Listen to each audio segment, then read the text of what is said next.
In July 2001, a backpacker vanished on a lonely stretch of highway in the dead centre of Australia. His girlfriend was found hours later, bound with cable ties, bleeding, hiding in roadside scrub, insisting a stranger had shot him in the dark and dragged his body away into the night. It sounded, to many, too strange to be believed. It was true.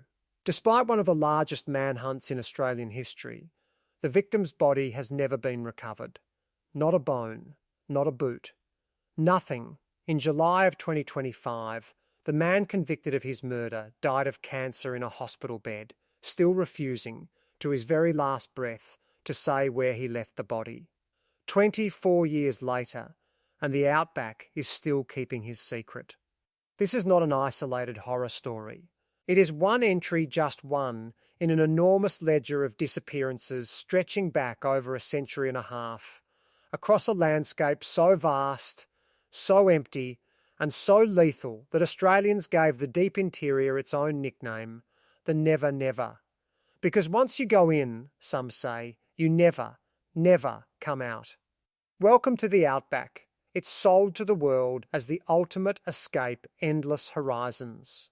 A sky thick with stars, a life stripped of modern noise. But underneath that postcard fantasy sits one of the most punishing environments on the planet. A place where the original custodians of this land built a survival system over 65,000 years that modern science is still racing to fully understand. If you're new here, welcome. This channel exists to dig into the geographical mysteries, ancient histories, and unexplained corners of our planet, the places where science and old buried knowledge collide. If that's the kind of rabbit hole you enjoy falling into, hit subscribe and turn on notifications, because today we're heading into the largest, driest, and quite possibly the most dangerous stretch of livable land on Earth. Let's get into it. To understand why, we first need to understand exactly what the Outback actually is. It isn't a single desert, and it isn't just the empty bit in the middle. The Outback is the name given to the vast, remote interior of the Australian continent, a region so enormous it swallows roughly 70% of the entire country, more than 5.5 million square kilometres, an area larger than the whole of the European Union. Geologically, this is some of the oldest exposed land on the surface of the planet. In the Pilbara region of Western Australia alone, scientists have dated rock formations back more than 3 billion years, and microscopic mineral fragments known as the Jack Hill zircons have been measured at nearly 4.5 billion years old, practically as old as Earth itself. While most of the world has been reshaped in recent geological history by glaciers, volcanic upheaval, or colliding mountain ranges, the Australian interior has simply sat, exposed, weathering and eroding for an almost incomprehensible span of time. That's why the land looks the way it does, flattened, sun-cracked, and stained a deep rust, red, the visible result of iron minerals in the rock, slowly oxidizing across millions of years, essentially rusting in place under a relentless sun. Rainfall across most of this zone is brutally scarce, often under 250 millimetres a year, and in the true desert interior, some years bring almost none at all. And yet, hidden beneath this parched surface lies one of the largest freshwater reserves on the planet, the Great Artesian Basin, an underground sea of ancient water spanning close to 1.7 million square kilometres, some of it having fallen as rain long before recorded history began. Where this ancient water breaks the surface at natural mound springs, it has sustained life in the desert for tens of thousands of years. Rising abruptly out of this flat immensity are the Outback's most haunting landmarks, Uluru and Kata Tjuta, colossal formations of sandstone and conglomerate rock, the eroded remnants of a mountain range that has been quietly wearing away for over 500 million years. What visitors see today is only the exposed tip. Uluru is estimated to continue for several kilometres beneath the surrounding plain. under a blood-orange sunset, against a horizon uninterrupted for hundreds of kilometres, it's easy to understand why early explorers described this landscape as otherworldly, even lunar. Along its arteries the Stuart Highway, the Great Central Road. The 90-mile straight of the Eyre Highway, the longest uninterrupted stretch of straight road in the country travellers, can drive for hours without seeing another vehicle, another building, or another human being. Some parts of the interior register a population density of less than one person per 10 square kilometres, statistically emptier than large stretches of the Sahara. Daytime surface temperatures on exposed red sand can exceed 70 degrees Celsius, hot enough to blister skin through the sole of a boot, while at night, in the high desert, that same ground can plunge toward freezing. This is a landscape of extremes in every direction, geologically ancient, climatically brutal, almost entirely indifferent to human survival. And it was into precisely this environment, tens of thousands of years before any European ever set foot on the continent, that the first custodians of this land learned not just to survive here, but to thrive. Long before Burke, before Wills, before any European compass was carried into this interior, Aboriginal Australians had already been reading, mapping, and surviving this land for at least 65,000 years, making their culture one of the oldest continuously living cultures on Earth. It's worth saying plainly, there was never a single, unified Aboriginal Australia.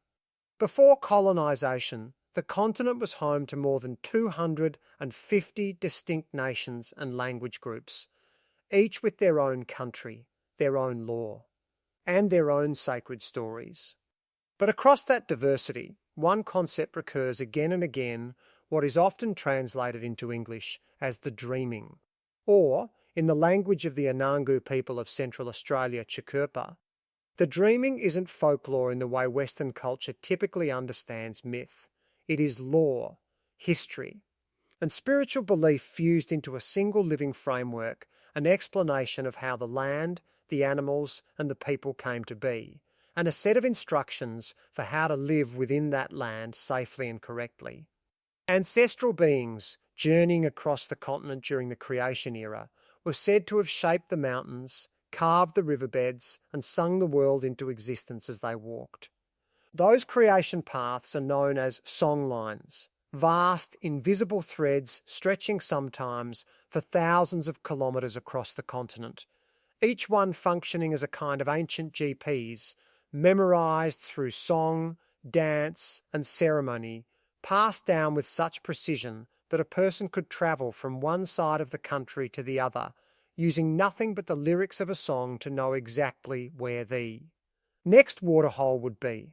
At Uluru itself, the Anangu people are the recognised traditional owners, and they have long shared aspects of their Chukurpa connected to the rock, including stories of ancestral beings such as the python woman Kunia and the venomous snake man Liru, whose conflict is said to be etched into the very scars and fissures on Uluru's surface to this day.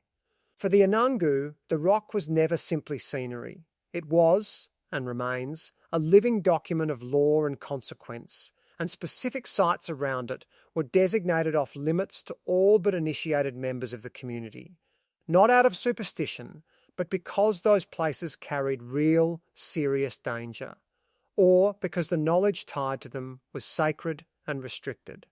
This pattern repeats across the continent. Specific waterholes, caves, and stretches of desert marked in oral law as forbidden, all requiring the correct ritual and permission before approach. Elders warned that entering certain country unprepared, or without the correct cultural protocol, could bring dire consequences. Outsiders sometimes dismissed these warnings as mere superstition.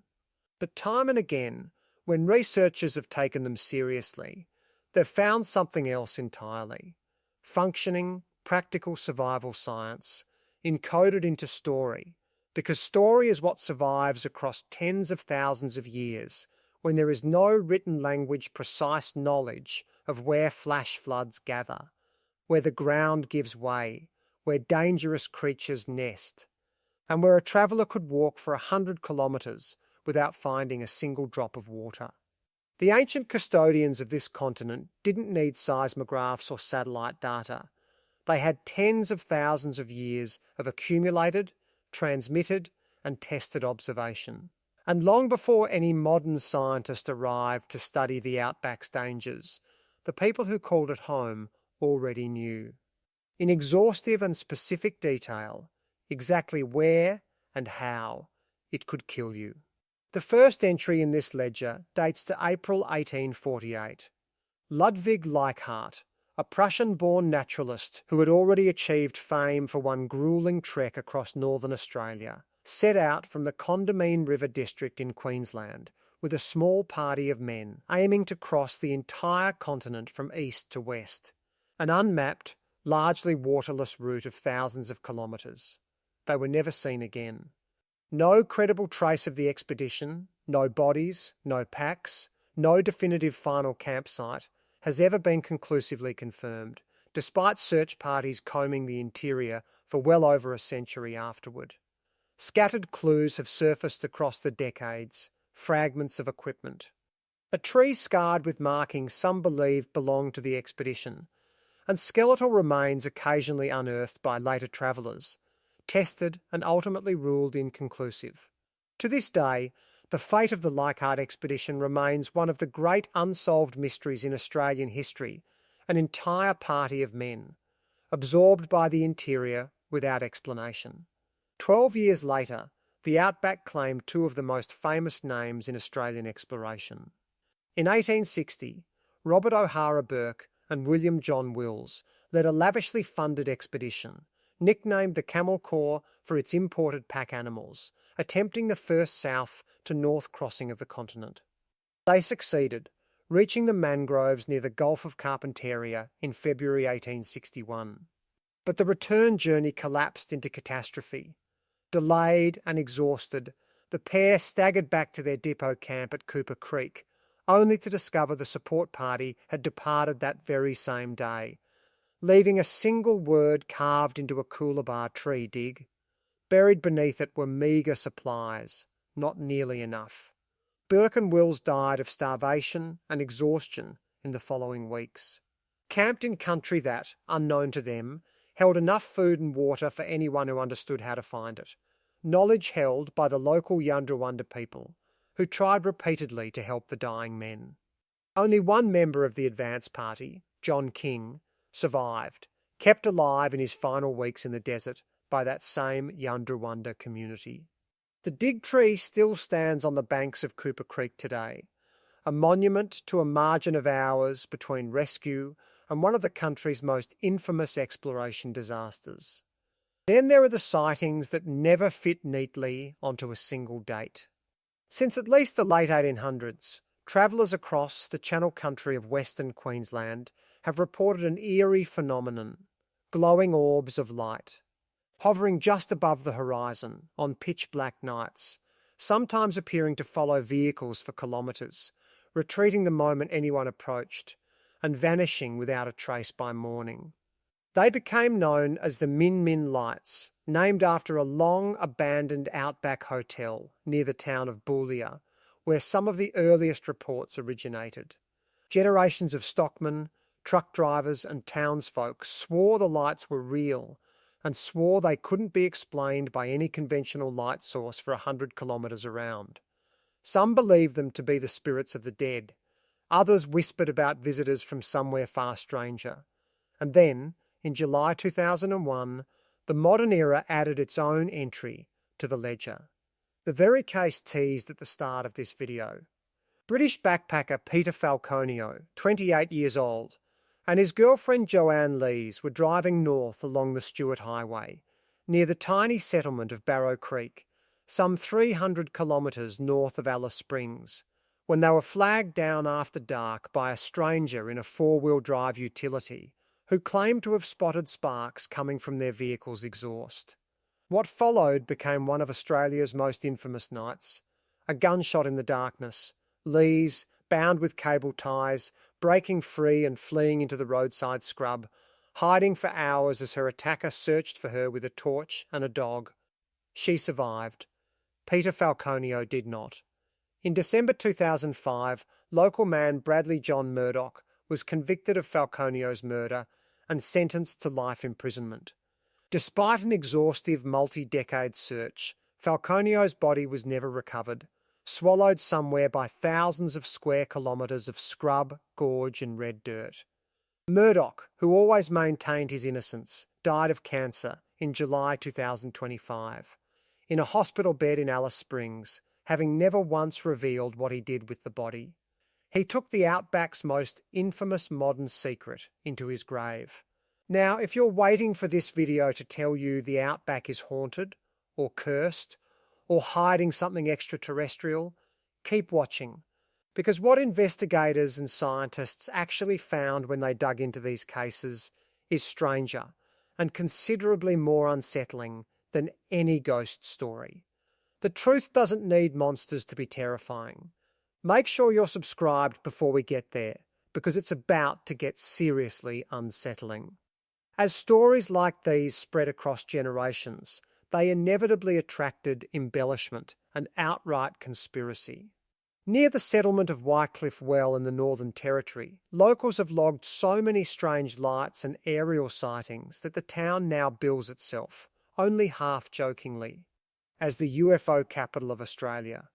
The theories practically write themselves. The area sits within a few hours' drive of Pine Gap, a highly secretive joint Australian-American defence and satellite surveillance facility outside Alice Springs.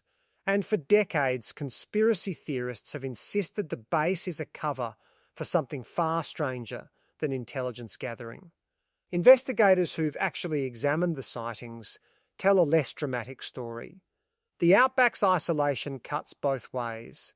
It also means near zero light pollution, so ordinary phenomena, bright planets low on the horizon, meteors, satellites, distant aircraft lighting, appear far more vivid and strange to an untrained eye than they would above any city. Add decades of tourism marketing eager to keep the legend alive, and a reporting bias where every odd light gets filed under UFO rather than simply unidentified, and the mystery starts to look considerably more human-made than extraterrestrial.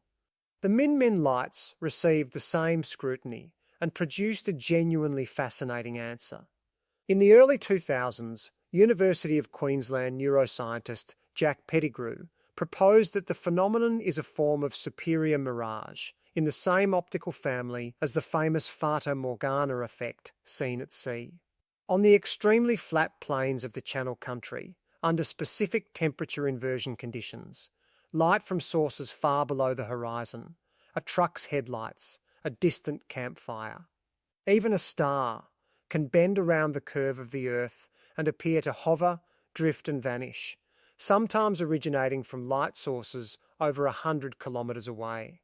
In other words, the ghost lights may well be real, but what people are seeing is ordinary light doing extraordinary things, thanks to the unique flatness and clarity of the outback air. Perhaps the most striking reversal of all, however, belongs to Azaria Chamberlain. In August 1980, the infant disappeared from a campsite at Uluru, and for years afterward, the Australian public, and even the justice system, refused to accept her mother Lindy's account that a dingo had taken the baby from their tent, on the widespread and mistaken belief that dingoes simply did not attack humans. Lindy Chamberlain was convicted of murder in 1982 and spent more than 3 years in prison before new evidence forced a reversal.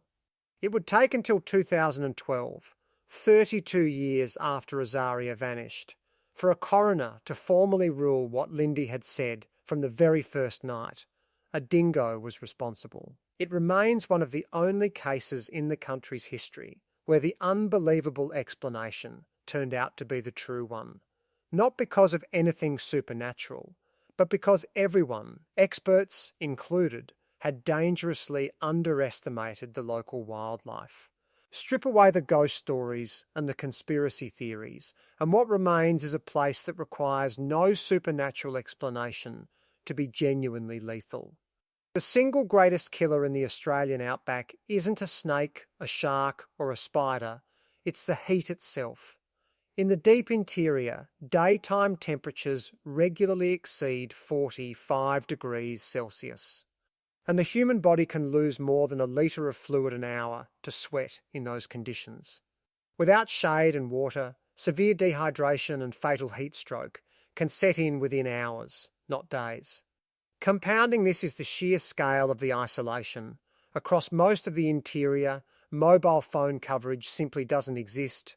Fuel stops can sit hundreds of kilometres apart, and a single vehicle breakdown in the wrong stretch of road can become a death sentence. Search and rescue authorities repeat the same grim advice to every stranded traveller, every single year: stay with your vehicle. A car can be spotted by a search plane from miles away. A lone walking figure in flat, shimmering desert cannot. And yet, again and again, panicked travellers abandon their vehicles to walk for help, and are found, if they're found at all, tragically short of anywhere resembling safety. Then there's a paradox that catches even experienced travellers off guard: flash flooding. A landscape that can go years without rain can also, in a matter of minutes, turn a dry, dusty creek bed into a wall of water, fed by a storm that fell in ranges dozens of kilometres away hours earlier, with no warning visible in the clear sky directly overhead.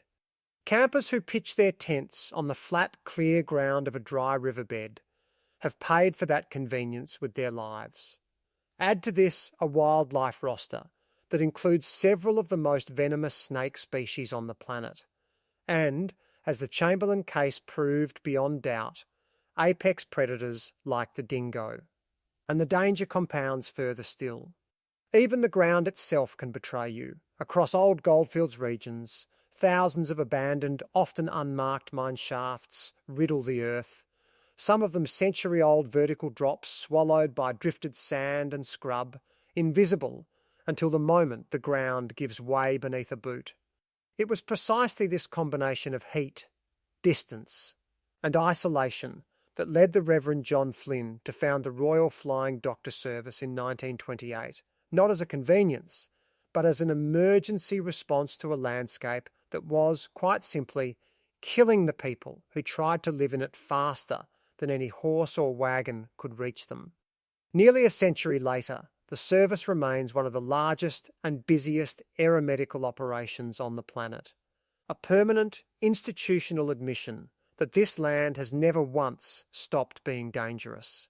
Line up these modern findings against the old law, the songlines marking every safe waterhole across thousands of kilometres. The specific sites elders warned should never be approached without the right knowledge and permission. Generations of stories cautioning against certain crossings. And a clear picture emerges. The ancient custodians of this continent were never describing curses. They were describing exactly this: heat, thirst, flood and predator, mapped with a precision modern science is only now beginning to fully appreciate. So, is outback living the real Australian dream? Or is it a nightmare hiding behind a postcard? The honest answer may be that it was never simply one or the other.